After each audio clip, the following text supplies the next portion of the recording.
Welcome to part 3 on Introduction to Angles. We're going to look at types of angles in this video.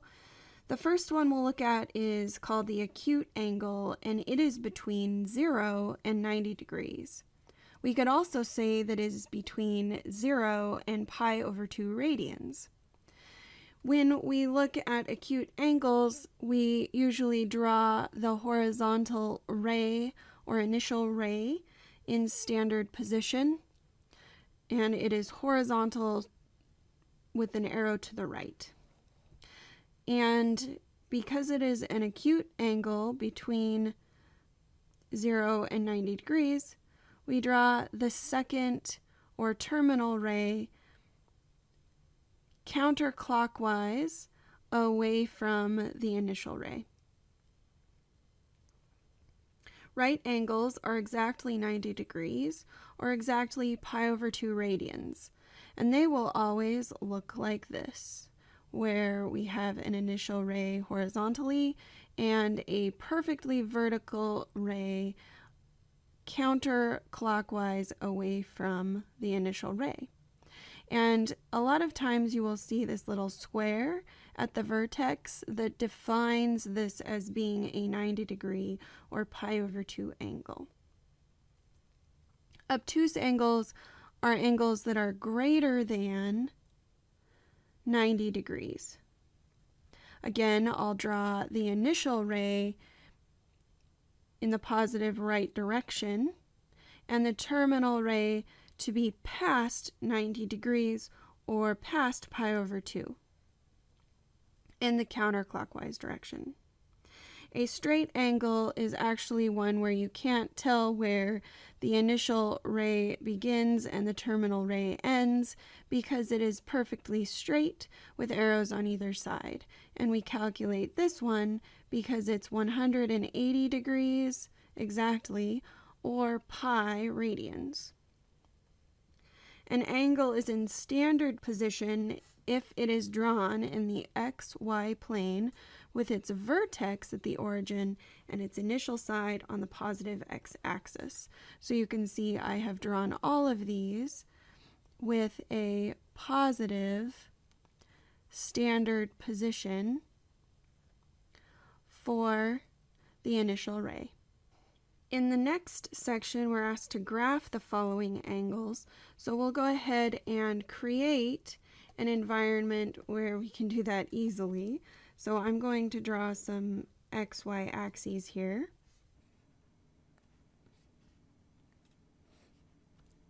For 90 degrees, I simply keep track of my initial ray, which I'm going to draw on all of these, starting in the same place on the positive x-axis. Then I'm going to look at the sign of all these. They are all positive, so they are all moving in a counterclockwise direction, and 90 degrees is exactly vertical along the positive y-axis. Therefore, the first angle is drawn here at 90 degrees. For B, we have 450 degrees.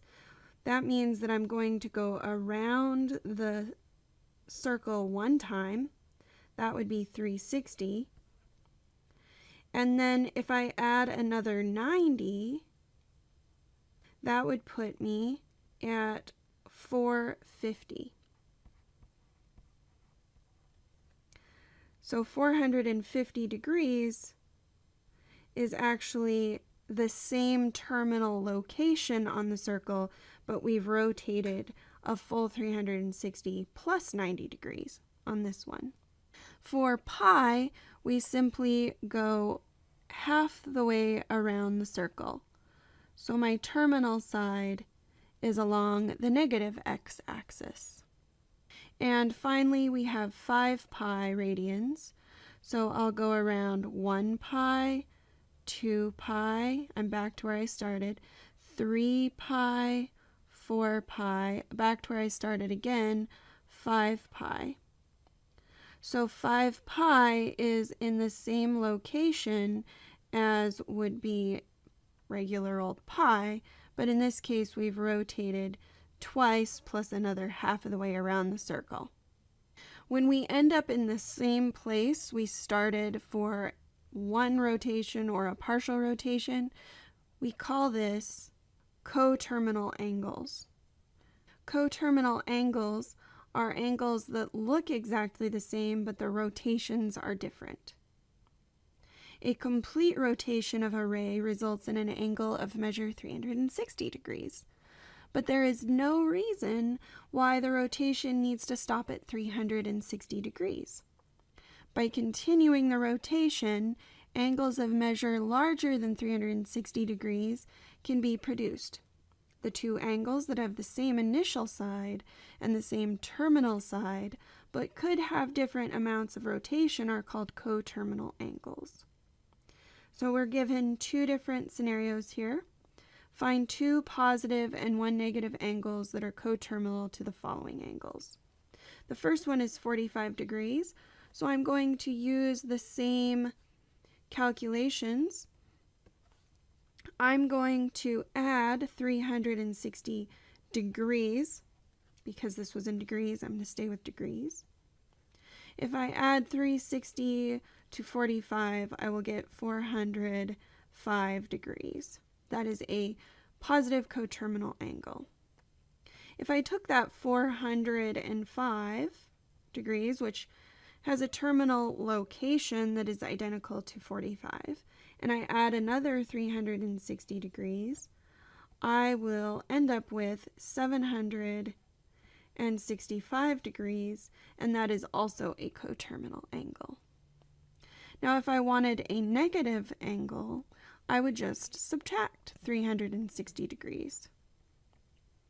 This will give me a negative 315 degrees. If you're wondering what that might look like, it would simply be an initial ray along the standard position. 45 would be halfway between 0 and 90 degrees. And then if you go counterclockwise, the rotation is going to go the other direction, and you would end here, which is negative 315 degrees.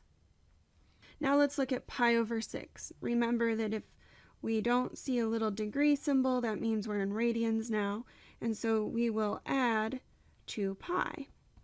But since 2 pi is over 1, let's get a common denominator, 6 over 6. Pi over 6 plus 12 pi over 6 equals 13 pi over 6. If we took that 13 pi over 6 and added another 12 pi over 6, which is equivalent to 1 full rotation, we would get 25 pi over 6, which is also a positive coterminal angle. Remember, these are in radians. And now lastly, let's take that pi over 6 and subtract 12 pi over 6. Remember, the 12 pi over 6 is just 1 full rotation, so if we subtract it, we'll get a negative coterminal angle. So pi over 6 minus 12 pi over 6 gives us a negative 11 pi over 6. For this last section, we're asked to find an angle of smallest possible positive measure coterminal with the following angles. This is where the vocabulary starts really getting a little overwhelming if you don't pay very close attention to what it's asking. This is asking for you to take a very large angle and subtract out the additional rotations, so you are not going a full 360 degrees to get around the circle and still have a coterminal angle. So it's basically kind of doing the opposite of what we just finished. So we're going to take that 908 degrees for the first exercise, and subtract 360. 360 will not give us something less than 360, so I'm actually going to try something else. I'm going to subtract 2 rotations, which would be subtracting 720 degrees. When I subtract 720 from 908, I get 188 degrees. So if I were to sketch that on an XY axis, I would have something slightly past 180 in the counterclockwise direction. Now let's look at 20 pi over 5. I'm going to reduce this because I can. 20 divided by 5 is just 4 over 1. I can rewrite this as simply 4 pi, which is very convenient. If I want to find an angle of smallest possible positive measure coterminal to this 4 pi, I would subtract rotations, full rotations around the circle. So if I subtract 2 pi, I will be at 2 pi. If I subtract another 2 pi, I will be at 0 radians. And so I can sketch this as just standard position. 0 radians means no rotation. And so I'm done with that one. For these last two, we are going to need to convert a standard 2 pi to something with a denominator of 3. So if I multiply both the numerator and denominator by 3, I will get something equivalent, 6 pi over 3. That is 1 full rotation. So now I need to figure out how many of those exist inside of the 29 pi over 3. So I can divide 29 pi by 6. Divide the 29 by 6. 5 times 6 is 30. 4 times 6 is 24. And that gives me a remainder of 5. So that means that I can use 24 pi over 3. So I'm going to subtract 24 pi over 3 from the starting angle. Notice that 24 divided by 3 is 8. And so 8 pi is equivalent to 4 rotations. There's a lot of math here and a lot of fractions here. If I take 29 pi over 3 minus 24 pi over 3, I'm going to get 5 pi over 3. And if I wanted to sketch that, I'd go around 1/3, 2/3, 3/3, 4/3, 5/3.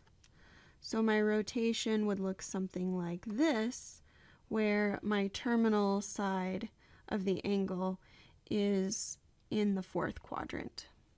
And lastly, we have 51 pi over 2. Well, again, just like we had our little scratch work over here on the side for this 29 pi over 3, we need to do the same thing for 51 pi over 2. I know that 2 pi is 1 full rotation. Multiplying by 2 over 2, so I have a common denominator, will give me 4 pi over 2, which is 1 full rotation. If I then take my 51 and divide it by 4, that will tell me how many times will 4 go into 51.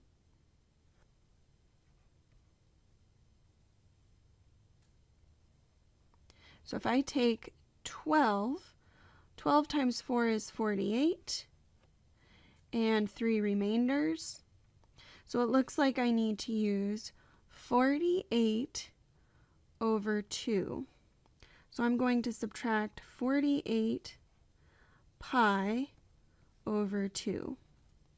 Notice that this is equivalent to 24 pi, which is also equivalent to 12 rotations. So simplifying this, I will have 3 pi over 2. Let's sketch that quickly. If I start at the initial side, standard position, and I rotate counterclockwise, pi is equivalent to 2 pi over 2. So 3 pi over 2 would be to the negative y-axis.